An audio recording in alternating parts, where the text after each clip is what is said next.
Yeah. Woo. Ooh.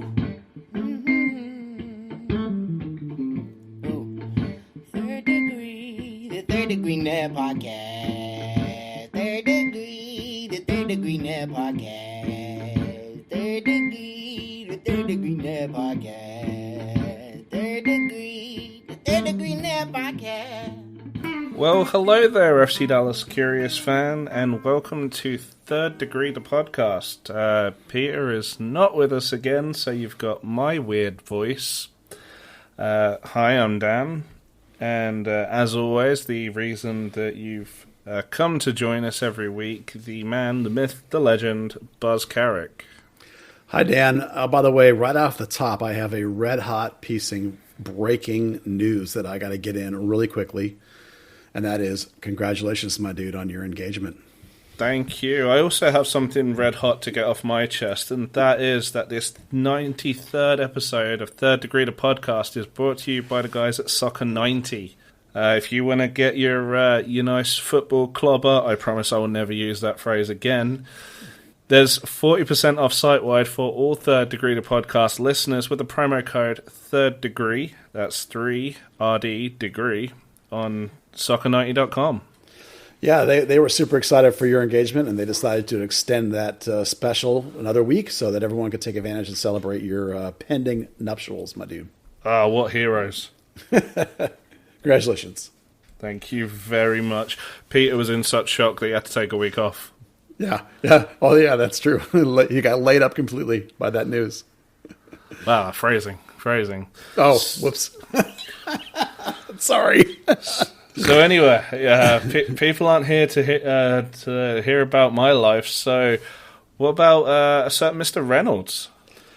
Yeah, well, some news dropped today. It's interesting, Dan, as to follow along this, you can sort of tell where information comes from. Like who drops it out there, who leaks it out there. The two things that hit today, or earlier today, there was a bunch of reports that came out that said that Roma had upped their offer and had put a 5-year, $1 million per year offer in front of Bryan. As you know, I already reported that he had agreed to terms with Juve, And the Roma report also included this idea that there was a $7 million deal on the table with bonuses for FC Dallas. Now, we've talked on this podcast, was it 2 weeks ago, Dan, where we talked about how Roma is FC Dallas's favorite because of their relationship with the owner, between Dan Hunt and Roma's owner, who owns the Toyota that is the sponsor of Toyota Stadium.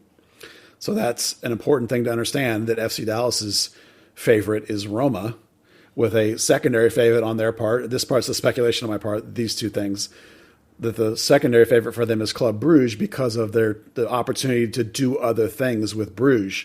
That's a club that's willing to talk and do stuff and take players and all that kind of things. Juventus, of course, is the team that's been in the favorite seat all along, and I've reported that they've actually agreed personal terms with Bryan Reynolds, which is how they choose to do things. They do that first. So today, late today, Fabrizio Romano, who of course is the big-time, huge Italian reporter that everybody admires, like Roja here, with all the dropping the details, he said that that Juve has upped their offer to €7 million as well, euros to Dallas, which, if you remember, Dan, I originally reported that they were going to come in between 6 and 8, so that's right in the middle there. And they've mentioned, and Fabrizio mentioned the other thing that I reported, which was the Cagliari loan deal had fallen apart, and that was the big hang-up on the Juve move, right before the new year. That was the hang-up that delayed things. Now, he said that Benevento, I'll probably be that wrong, Benevento is the other team that has a non-EU slot available, and so the Juve has apparently worked out with that club, which is the only club left. They had a choice to take him on for 6 months, and then he would join Juve in the summer. So there's some things in there about he'll be a loan to one team, and then the buy will happen, and all that kind of stuff. So these details will be ironed out, but that's basically the latest. And what I think is the most interesting overall is it seems like one of the things that held up Roma being involved aggressively was that their new technical director wasn't going to come in until January 1st. And it looks like FC Dallas has slow played this enough that he showed up and has gotten involved, because we got the news of their offer coming out, which he obviously was involved with, I would assume. And then we got the news this afternoon, which clearly is a leak from the Juventus side to Fabrizio with their information. So both of those teams are trying to push this thing over the line now. And I'm sticking with my original report, which was that Bryan has agreed to, or his camp or his agents, whatever, it's not Bryan himself, they've agreed personal terms with Juve. So Juve is still the leader, still the favorite, and I think that's where it's going to end up being. But, it's not over. There was even a couple of nibbles that floated this morning that Bayern Munich is now sniffing around. And, of course, that could complicate things greatly if they come sniffing in at the last second. So this window ends February 1st, so they're going to have to get a little bit of a move on, but I'm sure that it'll happen. I'm confident it'll happen. Yeah, and it's probably worth mentioning, Italian roster rules like MLS are completely ridiculous. We talk about these non-EU roster spots that Italy have. Each team has 3 or 4. They can only bring in a new non-EU player, 2 non-EU players each window. So I can't remember who the first one was, but the second one actually, because the first one was Weston McKennie. Meaning that Juventus has to find somewhere for Bryan to play. Now, that doesn't necessarily have to be in Italy, but if you're buying a guy to play in Serie A, you want to see him play in Serie A. When you were talking about Cagliari had a spot, Benevento had a spot, and it's one of the complications to stop teams like Juventus from doing this, from sort of stocking players, is you can't just offload a guy to another team because your international spot doesn't free up. Your international spot stays with that player and goes to the other team. So the loan is there's 2 ways they could do it. Technically, they could have like a Benevento or someone actually... Well, actually, no, they couldn't even do that because you can't play for 3 clubs in a year. The only thing they can really do is that short-term loan, as you mentioned. Yeah, this is where 2 weeks ago, Dan, we talked about this complication of where he goes for a short period of time is the sticking point right now, the biggest sticking point. The numbers being worked out with Dallas, they're all in the same vicinity, right? 7 million, ish euros. So it's just the details that are getting done, and when you have multiple teams bidding like this, in the end, the player is picking. You can't force a guy to go somewhere. Bryan is going to pick where he wants to go. His people are. With him, of course, he's involved. And what he says is going to be the winner. So, I'm going to stick with my Juve prediction. Could it be Roma? Could it be Bruges? Absolutely, it could be. But the terms are there with Juve, and that's what's progressing. As far as I know, my information coming to me is that's what's progressing. And everybody else is just trying to get in and hoping that it falls apart for some other reason. And even Dallas has their own horses in this race that, they like to overcomplicate things. They want to put in these buy-ons. They want to put in, can we bring another player too on a loan? Can we send a kid over? They like to complicate things. So it's not done, but it wasn't done before. So something I've been asked, I don't think it was on the Q&A, which was excellent last week. Thank you, Patreon subscribers, for some great questions, and thank you, Buzz, for some great answers. You're welcome. Was one thing I've been asked a couple of times is, well, why aren't FC Dallas just accepting the highest bid? And you mentioned the complications that FC Dallas may want to get something back for it. You've mentioned in the past the sell-on clause that, one club may say, okay, we'll give you 20% of the profit. Another may say, we'll give you 30% outright. There's also... And people who've played like the Football Manager games will be familiar with it, that you can do monthly installments, you can do add-ons that are, after he's played X amount of games. And, it's got to be what's, obviously Andre Zanotta's looking at what's best for FC Dallas, not necessarily what's best for right this second. Yeah, the complications of when money show up could certainly be a issue. Dallas is trying to do activities in this window. If one of these clubs is offering money now versus offering in the summer, that could be a huge factor in terms of FC Dallas's desires. you can also run into things in terms of what the people you're doing business with. Not everybody is as reliable about sending them money when they're supposed to, or paying their players when they're supposed to. Every league is different in every part of the world. So, I don't think you would question Juventus or Roma or Club Brugge, but you never know. These deals could have all kinds of riders that we don't know about related to when the money is going to show up or not show up, and how much it's going to show up at once. Sometimes, as you say, they could be over a period of time. Like, who wants to get their payments over 5 years or something like that? That's not what FC Dallas is going to want in an era where MLS just lost $1 billion and Dallas is trying to buy players from other countries. Yeah, and there's even silly things like which currency is the transfer actually in, because that 7 million euros now may be a different dollar amount today than it is 6 months down the line. So if there's installments or delayed payments or anything, that could drastically change the value for FC Dallas. Absolutely. Oh, well, speaking of guys with a little bit of news about them, we've seen some stuff from ESPN even about Tanner Tessman. Yeah, actually, that's a funny bit. Again, getting back to the idea about where reports come from and where the sources come from, and that's one way you should look at all these articles, is the next two news stories are going to have to do, that we're going to talk about after this particular one, tell you something about this story, this Tanner Tessman Bayern story. So the other two stories, which we'll get to, affect this one, because when I look at this, I think to myself, if I'm an agent and I know my player was in the mix for Bayern training stint and now isn't going, people are going to be like, oh, why is Tessman not going? Especially with the news of the U23 camp not out at that time. So if you're an agent trying to create a profile and trying to create hype for your player, you leak out the idea that he was going to go to Bayern and they wanted him to come, so that when it breaks that he's not going, people will still know that he was going, and won't think less of him and will think more of him. So these things are all interconnected.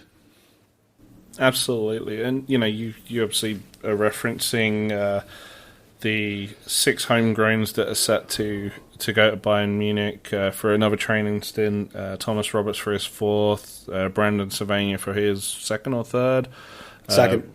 Which means he'll miss the Puerto Rico national team camp.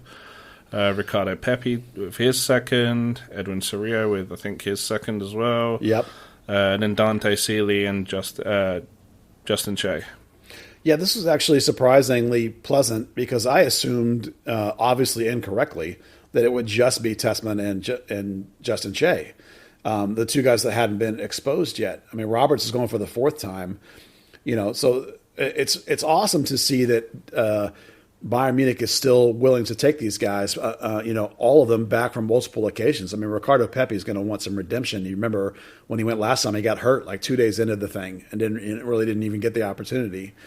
So it's super exciting to see these guys get this opportunity. Now, these guys are all the ones towards the bottom of the FC Dallas roster. They're the ones that have not, other than Tessman, who obviously isn't in it now but would have been. They're all guys that haven't really made that leap across, except for Pepi. Pepi's the only one that plays consistently off the bench, but still plays consistently. So all these other guys are dudes that they're so interested in developing.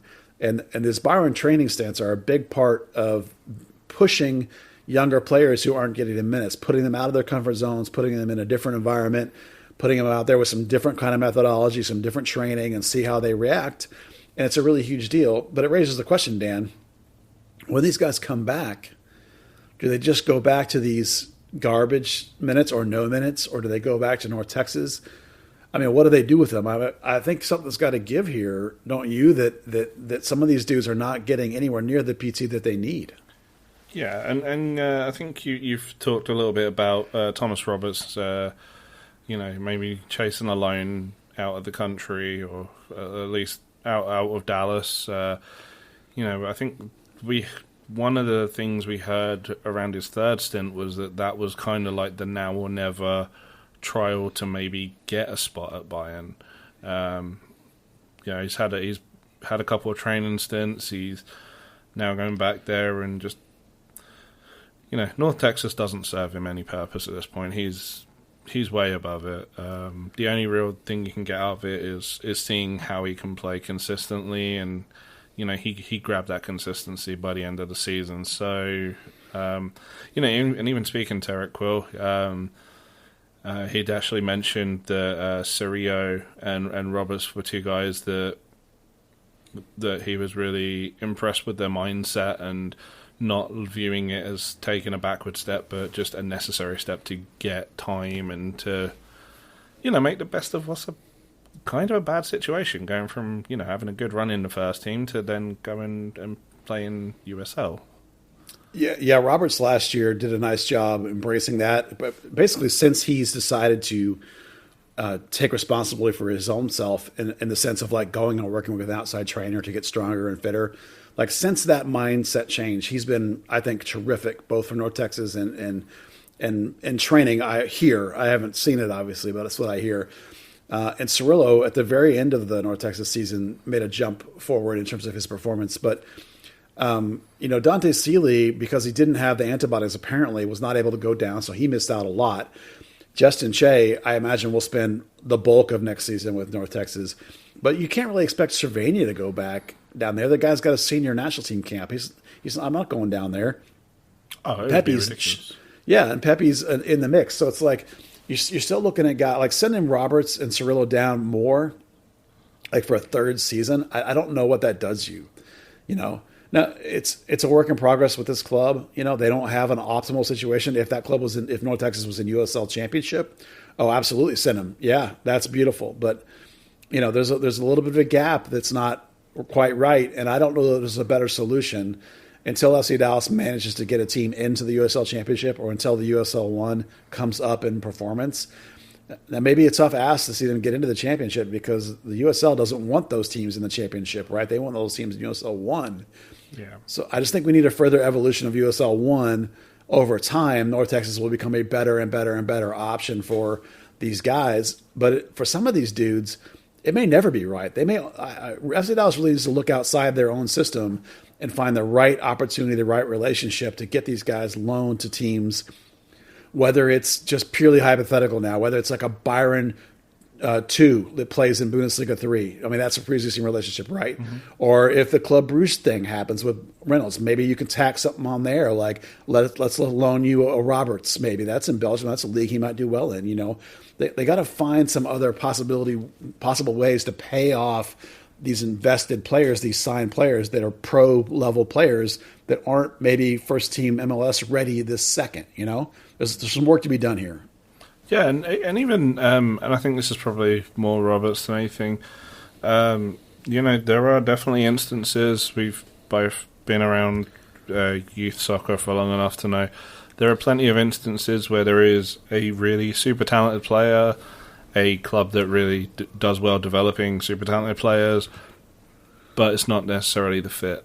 Roberts in this case, you'd love to have him playing as a 10, and that's not really something that FC Dallas is doing so much at the minute. And if they did, there's the arguments about Ricarte and Paxton and Jesus and anyone else. I mean, even Tessman can play there in a pinch. Sometimes in these situations it is just a case of a player goes away and they find their groove with another club, and you see him kind of rise up in the league, and some people kind of curse it as if the team or the player has failed somehow, but it's just one of those things. Yeah, it'll be interesting to watch, Dan, over the next year or two, maybe, as Dallas has now trended towards buying some of these prime of career veterans. We've talked about both signings this winter, Ricarte for sure. You could even go back to Acosta and Hara, guys that some of those guys may be over the hill, but that's different.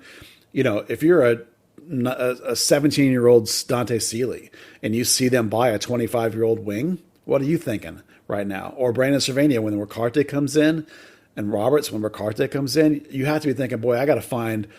Clearly, Roberts has done this. I got to find a place to play. So it'll be interesting to watch over the next year or two if these homegrowns that don't cross the gap, if they don't make the Paxton or Jesus leap into playing time and into the big contract, how hard these kids start pushing to get out of Dallas on loan or on a sale to somewhere where they can play, because these are prime years, 17 to 22.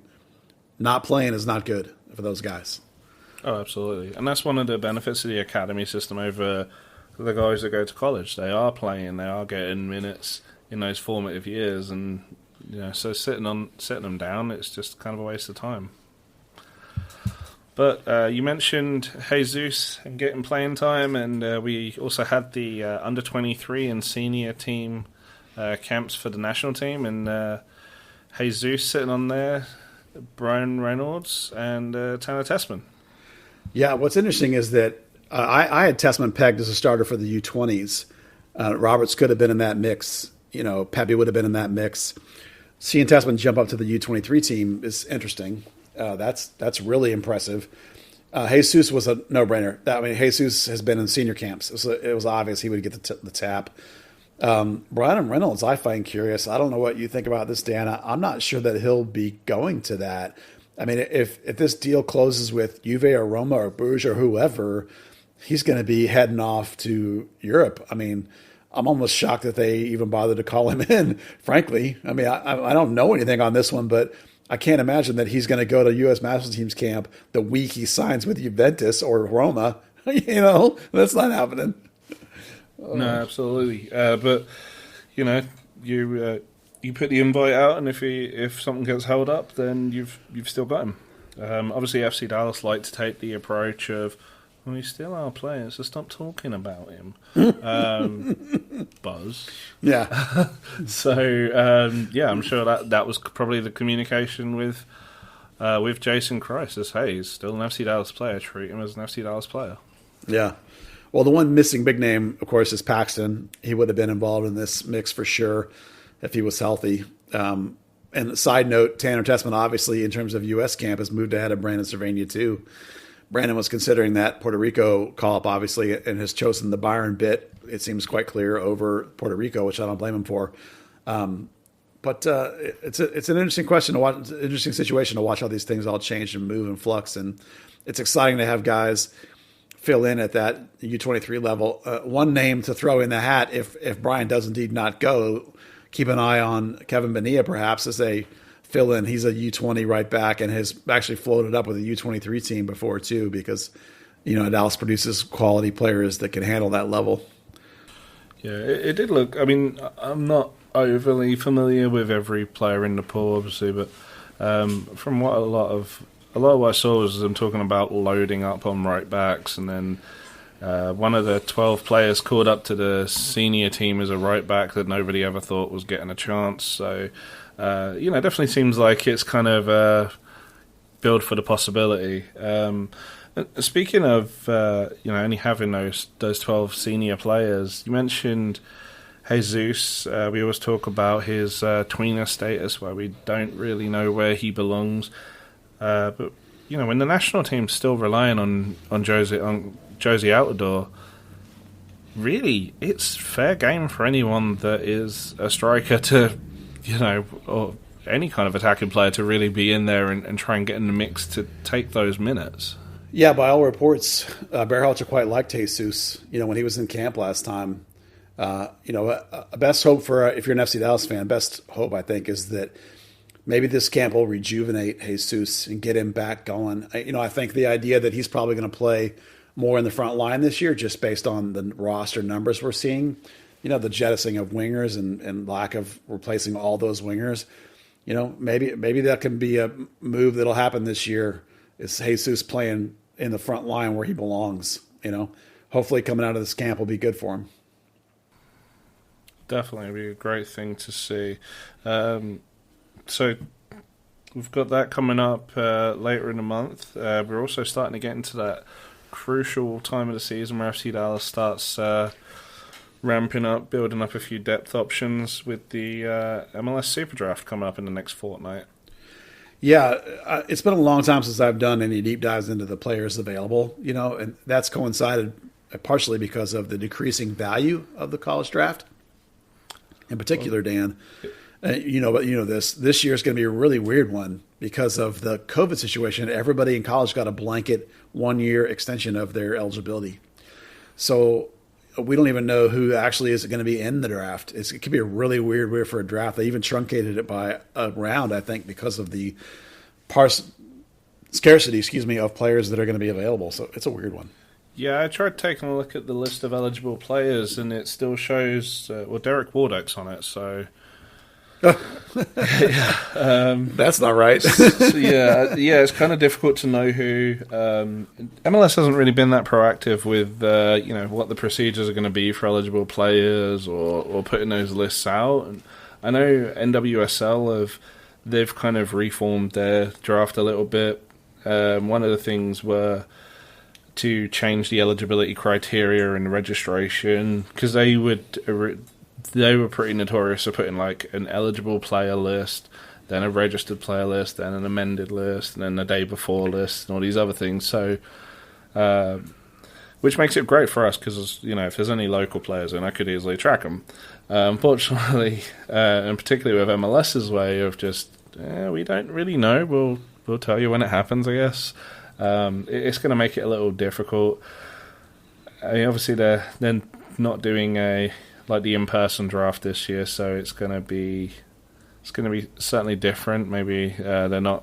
Maybe they're kind of just going to mail it in a little bit, but that's always been one of FC Dallas's places to pick up centre backs, whether it's depth pieces or starters, and they certainly need a depth piece there. So is there anything else you think maybe that they could look for in the draft? Yeah, they're picking for 22nd in the first round, which is, by the time you get to that level, you're kind of looking at, crapshoot level, 50-50 maybe, bomb in the rough kind of level. So you're not really assured of anything. And then your next picks are at 48th, 75th, 76th, and 79th. Those are North Texas Soccer Club picks. Those are not MLS picks. Really, they only have the one pick that they're going to have a chance to do anything. I agree with you that center back's a good shout just because you're still not 100% on I mean, they love Burgess, but he's not like walk in and he can't play yet. And Justin Chase, 17. So with really your only backup is either Brisson or the new guy, whichever one isn't starting. So you could easily see a senior level draft pick, closest ready to start center back you can find is a good shout. The other thing that occurred to me was right back. Now, they signed Eddie Manjoma last year, homegrown. Presumably they like him, and he looked really good with North Texas. I've talked a lot about Emma Tuamasi getting a shot, but neither one of those things are locks, right? Those things are question marks. I don't think Manjoma's ready, and Emma's a conversion. So it's like, unless you're convinced that Ryan Hollingshead should be right back or Johnny Nelson should be, one or the other. So I don't think right back's a bad idea either. I'm taking a flyer there maybe, just maybe with that second round pick possibly, or the first round depending on what falls to you. That's really it. Because probably really, Dan, at 22nd you'll have to be like best player available, I suppose. Yeah. But it's not likely you're going to pick a guy. Let's say you go for a 6. Do you have a 6 better than Evan Surreal? Do you have an 8 better than Tanner in there? Or even Nicky Hernandez? Don't forget him. They stole him out of probably a first round pick, from SMU by signing to North Texas directly. That's a savvy move. So you would that's like even if you thought I wouldn't mind a flyer on an 8. Well, they did it already. That's Nicky. Wing maybe. Go for some wing depth maybe if you're not sure about Darth Hayter who's coming in, or if you're not sure about Jesus' conversion back or Paxton's health. Maybe a flyer on a wing maybe. Like Cal Jennings last year that didn't pay off, or and certainly you're going to have an eye on North Texas. There's no combine this year, no MLS combine, but Sporting Kansas City put one together, and I know for a fact Dallas sent some people, including Eric Quill, went. So, they're definitely going to be picking people with an eye on North Texas Soccer Club, for sure. Yeah. I mean, there's always even the option of bundling up picks, sending them off to Austin and getting something like an international roster spot or some allocation money of some form. Yeah, I would recommend bundling all your picks and getting rid of them. Even the 22nd pick, I'm like, who cares? You probably need an international spot based on the idea that I think they're going to sign a DP, and there's lots of reports out there that they're still trying to get, these various options that keep getting floated, none of whom have we heard anything on this end. All I ever get on this end is, one more player. I don't, who it's going to be. It probably is changing all the time. That's involved in the mix of the Reynolds sale. How much money are we going to get for Reynolds might be dictating how much money that you can spend on this said player that you're after, which, by the way, I still think is a 9, but I could be wrong. Could be a winger. And not Denton, most importantly. It does not look like Denton. Like I told you, I only really had the one nibble on that, and that was more of they're going to get a guy. Maybe Denton is the guy. It was more about they're getting a guy, So I'm pretty sure I never said it was going to be Denton by any stretch. That was definitely something that came from Mexico. All over Mexico. And then there was some guy in Uruguay. I think people sent me a link to that. Somebody, I don't know anything about that guy either. There was the other winger from, was it Portugal, that is now going to somebody in New York that we always thought was a non-starter in Dallas. Clearly there's some activity though, right? I mean, we're pretty sure something's happening just from what we see reported. And my people are telling me too, oh yeah, there's one more coming. So again, waiting on the Reynolds money more than likely is the read on that. So, as you say, they might need the international spot, which will be better than all these picks. Eric Quill's good about going out and finding guys that didn't get picked for the team. So, yeah, absolutely. And obviously we know North Texas is going to be a complete rebuild next season. That's this idea we talked about over the last month or two, the idea that there's a very, very short window with North Texas of about 2 seasons. And then if you're not showing that MLS progression towards it, even if they don't think you maybe don't project all the way, if you're not making progression towards it, they're going to move on. And that's what happened with Damus. That's what happened with Breck Evans.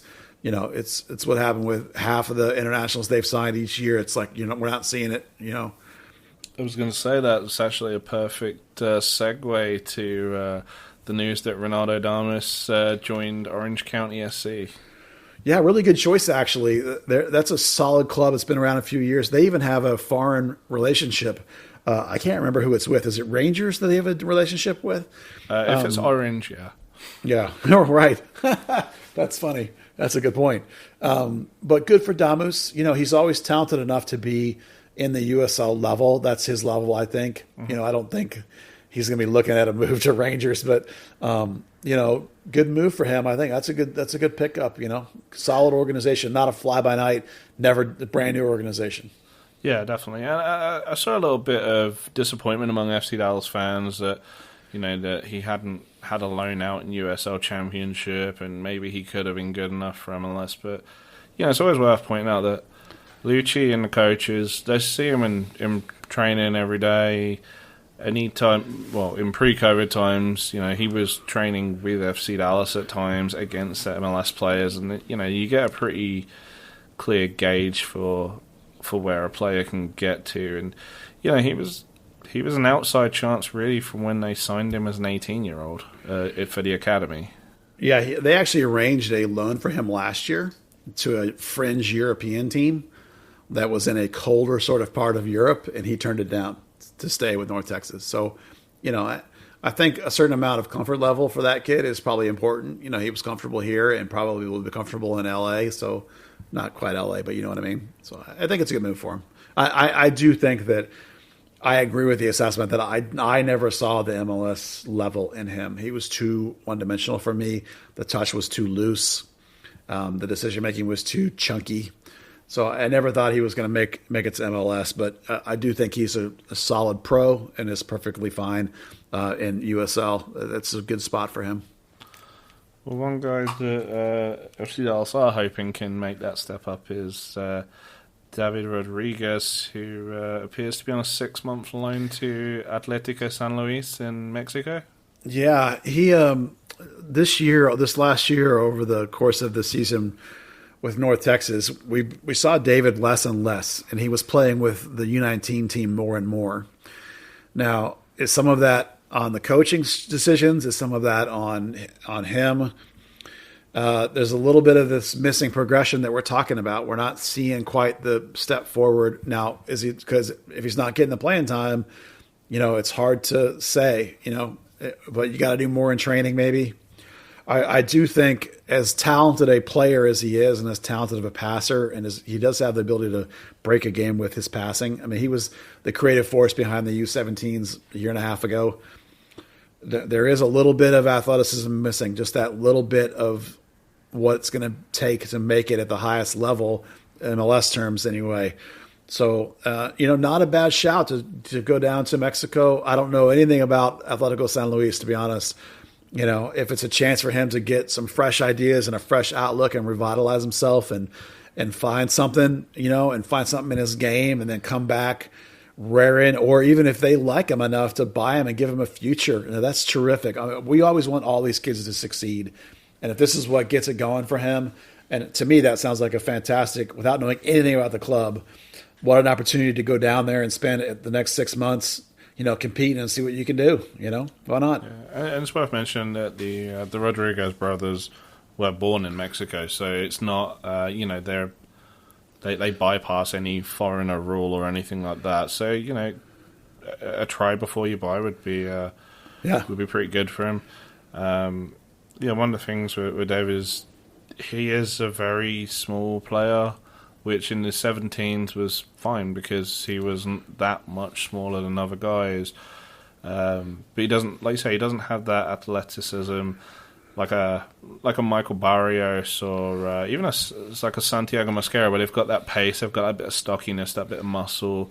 Yeah. They can get a guy off a ball. Even Mauro Diaz, it's a very, very slight kid.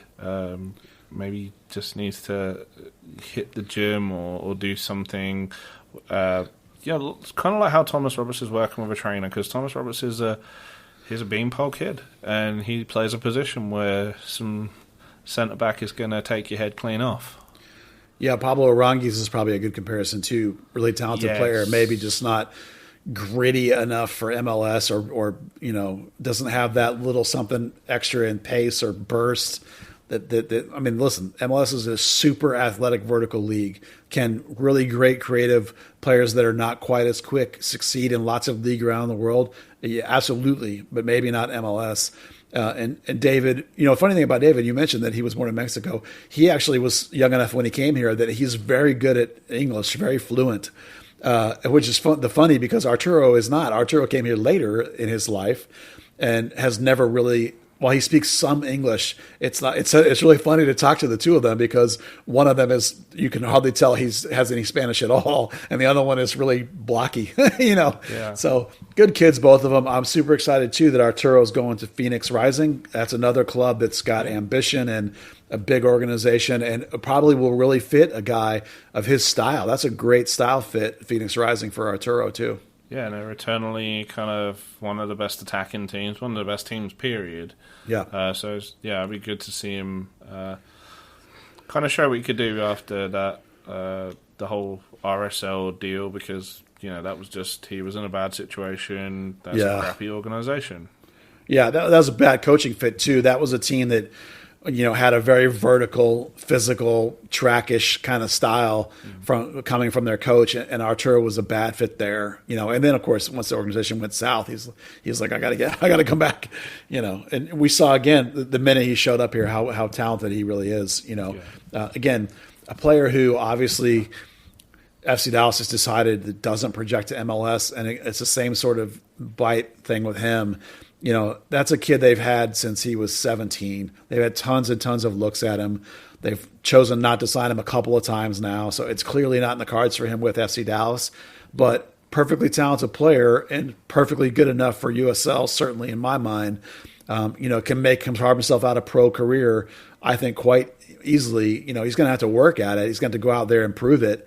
But plenty of talent for USL in my mind.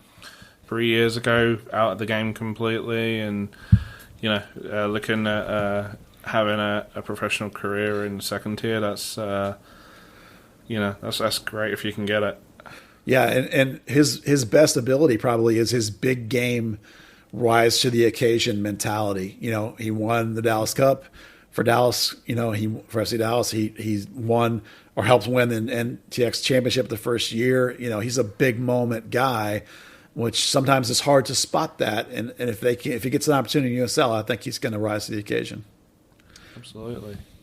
Speaking of the occasion, we've got a force majeure clause called, and now MLS may be up in the air. Oh, yeah. Gosh. Big picture, what we know is that by executing that clause, they've given themselves the opportunity MLS has to basically just throw out the CBA. So their opening offer to the players is that they want to accept this current CBA, but they want to extend it by 2 years. So what does that mean? Why would they do that? Well, what it means is that MLS just lost $1 billion, and they're saying to the players, we won't ask you to take a pay cut this year.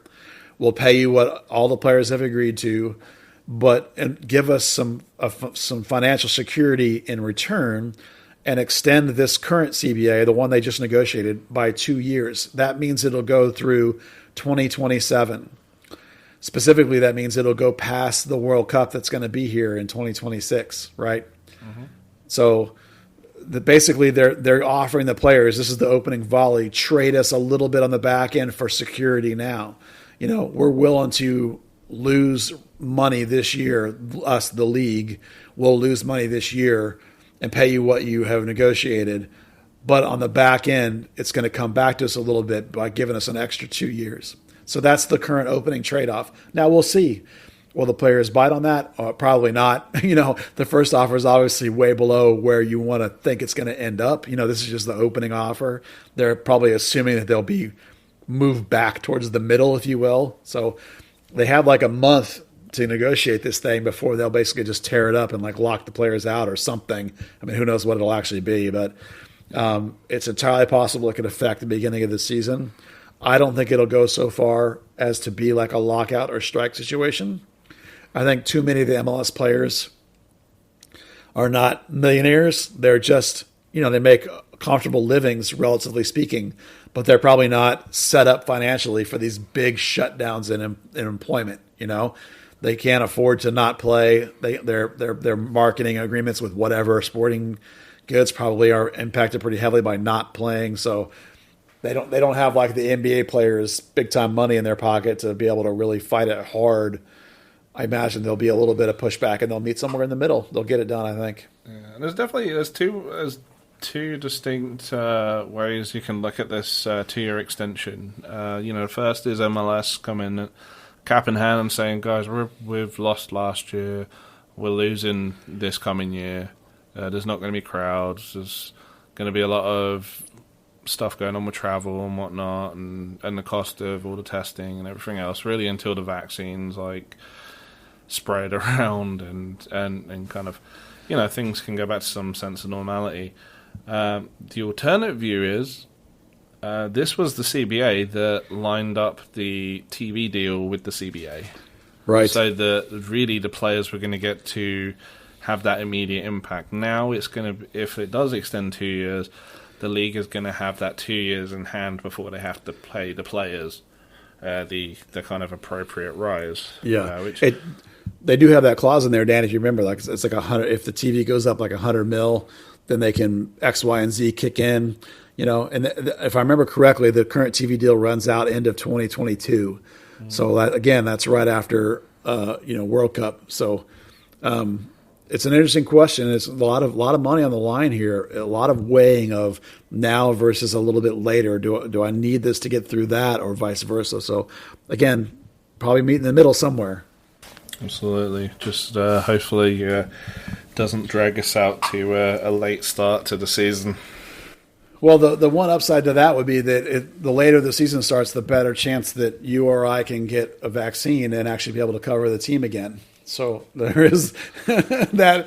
I mean, I'm not going to be selfish or anything, but it would be nice. Oh yeah, it's just when we're looking at an Olympic year and running into sorry, not an Olympic year. Yeah, an Olympic year, and then coming into next year, which will be the World Cup as well. It's going to be absolutely chaotic.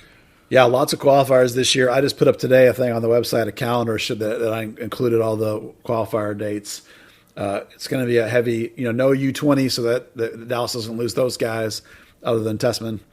No U17, so no loss of Che or whoever else might have been in that mix.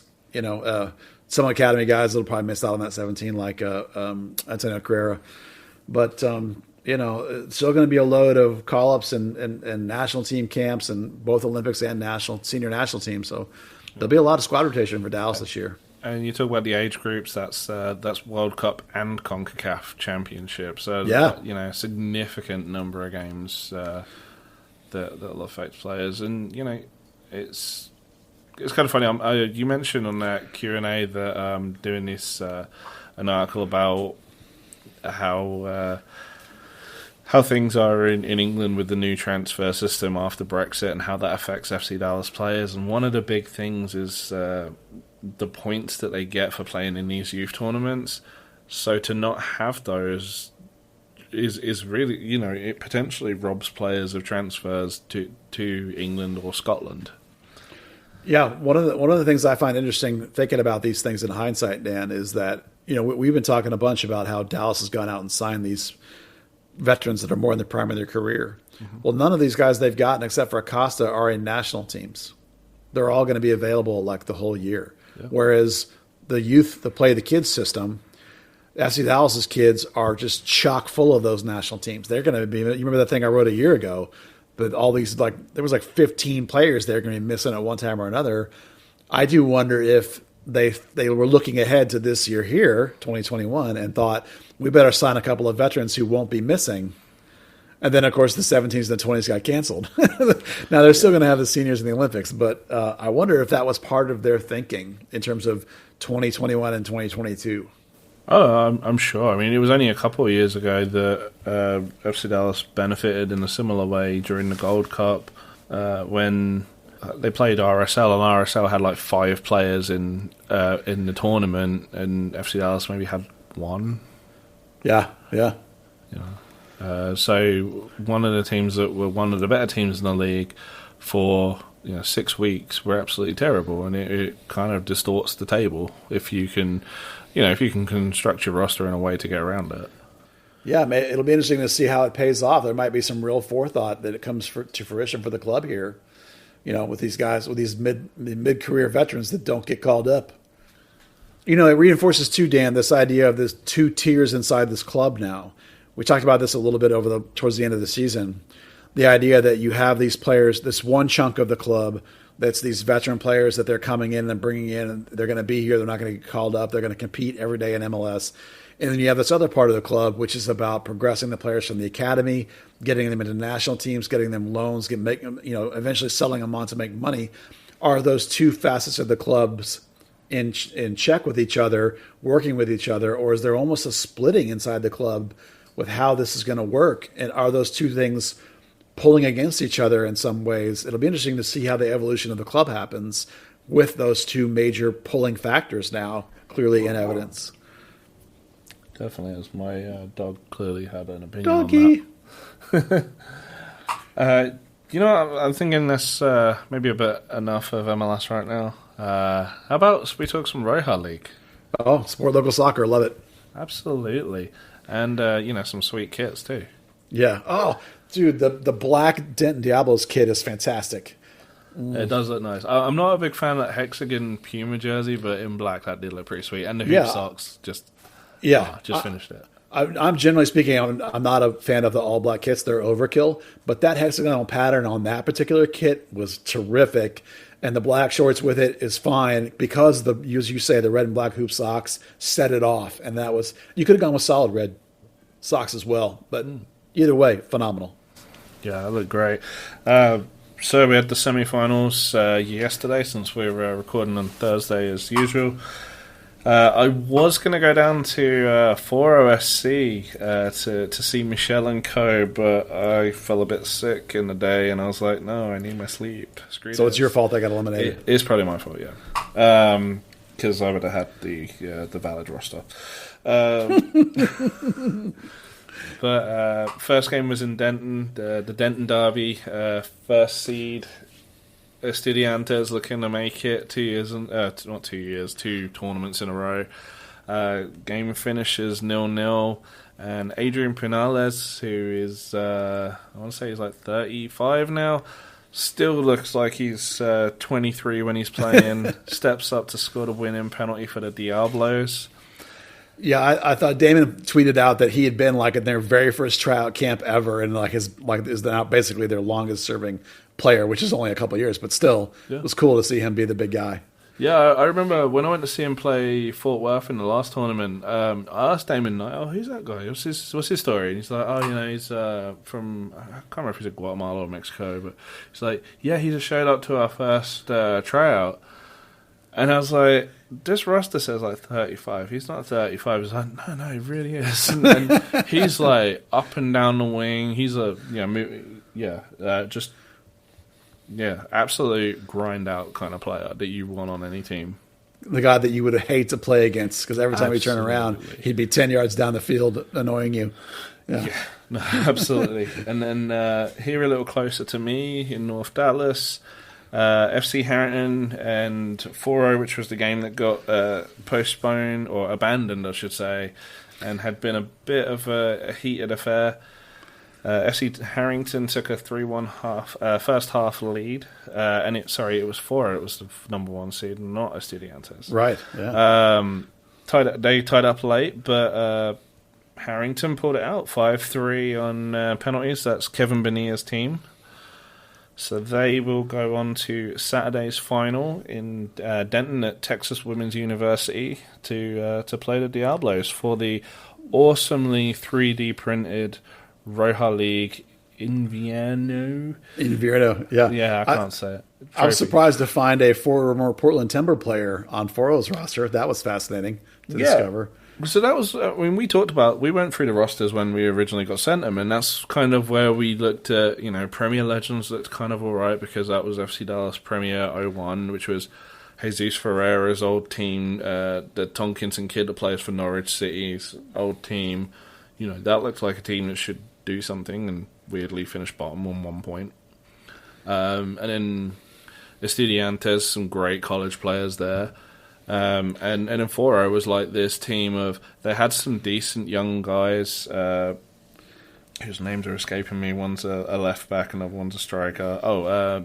They got Arturo Rodriguez. Yeah, but he didn't play in the end, did he? No, he played played in the last couple of games. Oh, did he? Oh, okay. Yeah, there's a couple of pictures of him. Oh, okay. But they had Malik Henry Scott, who was one of the guys that we've talked about a lot with the academy. Oh, I like him. Yeah, I like him. Really nice as a lone striker, I've got to say. But then they mixed it in. Quite a few older defenders, a few guys that had played in Europe, in South America, and in MLS. And I really like the balance of that team. Yeah, I would have liked to have seen Estudiantes 4 as a final, but it'd be cool to see two teams that pulled off a couple of upsets and a couple of penalty shootout upsets, no less. Yeah, Harrington was one of the best defensive teams most of the season, and then they found some offensive legs at the end. And I tell you that those 4-0 Harrington, there's some heat there. Yeah. Like as I looked up the game on YouTube, and some of the comments back and forth are woo.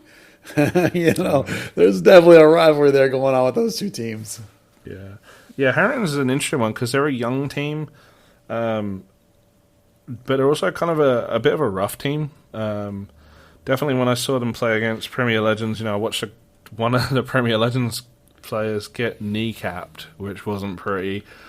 Another guy gets sent off. It was, and they ground out a 1-0 win. Bloody your nose and kind of that sort of team. So it'll be interesting to see if Diablos can really keep up with that, because that's a lot of what they're going to see in this, assuming they make it through the first round of the US Open Cup. This is, kind of like the players taking their moment sort of games that you'll see. Yeah, the Open Cup teams are going to be quite interesting because, you can't use the college kids. They all got to buckle down and find, like North Texas Rayados does, full slates of players that are eligible that can compete at that high level. Yeah, and it's kind of shown through this, Vaqueros found their feet towards the end, missed out on goal difference. Diablos found their feet and, ended up third seed. They did pretty well with these new teams of the not college kids. Yeah, the whole Invierno League was pretty. Now, granted, it's only 7 games, so that makes it tighter. But there was the whole top. Was it 6? We're all within like a point or 2 of 3 of each other, and there was a lot of movement on the last day. Some really competitive games across the board, other than your buddies Premier Legends who just had a really rough go of it. Yeah, Irving FC, who's moving up to MPSL, they needed a little help too. But yeah, it's just wonderful to see this local soccer happening, and I hope people will go out and support it and give it a chance. It's not MLS, we know, but it's pretty damn competitive. I mean, it's just about the best level of soccer you're going to find in here. That's not kids in the Metroplex. That's not these kids that are signed to these full professional contracts. It's pretty competitive. It's pretty fun. I'm gonna try and. Oh, you know what? I can't make it on Saturday. Dang it! Never mind. I'm gonna be. I can't either. I wanted to. Yeah, here I am talking about supporting, and then I can't go. I'm actually working. What we did find out in the Patreon exclusive Discord server. There are quite a few people in there that are listeners and subscribers that do go to those games. Yeah, and just in case anyone listening doesn't know what Dan's talking about, we've recently added to the Patreon, patreon.com/3rd-degree, a Discord service for anyone that subscribes at $5 and up. So it's a pretty exclusive FC Dallas community where we can talk amongst ourselves about some of the higher level stuff going on. It's a perk for people trying to drive this thing forward, Dan, trying to get it going. Oh, it's a lot of fun. There's memes, there's kit nerding, there's some great FC Dallas chatter, North Texas SC, in Roja League, even stuff in Europe. It's a lot of even some nice Scotch and bourbon talk last night. Oh yeah, that's true. Last night there was some good talk about booze. It was a good night for drinking. Let's not get into that. Definitely, but it's great to see a community of people interested in local soccer at all levels. Yeah, patreon.com/3rd-degree. You get the third-degree burns I do almost every day. And then if you're at the $5 level and up, you can join in the Discord and get that high-level chatter going. Well, if there are no further objections, thank you, FC Dallas Curious Fan, our wonderful Patreon subscribers who keep the lights on, Pappy Check for the amazing intro music, Buzz for your excellent input, and of course, Soccer90. Third Degree listeners get 40% off site-wide with promo code Third Degree. That's the number 3 at soccer90.com. So treat yourself to a new jersey or scarf. That's it from us, but maybe we'll even have Peter back next week for another edition of Third Degree, the podcast. Buzz was supposed to whisper it. Peter Welton, where are you? Third Degree, the Third Degree Net Podcast. Third Degree, the Third Degree Net Podcast.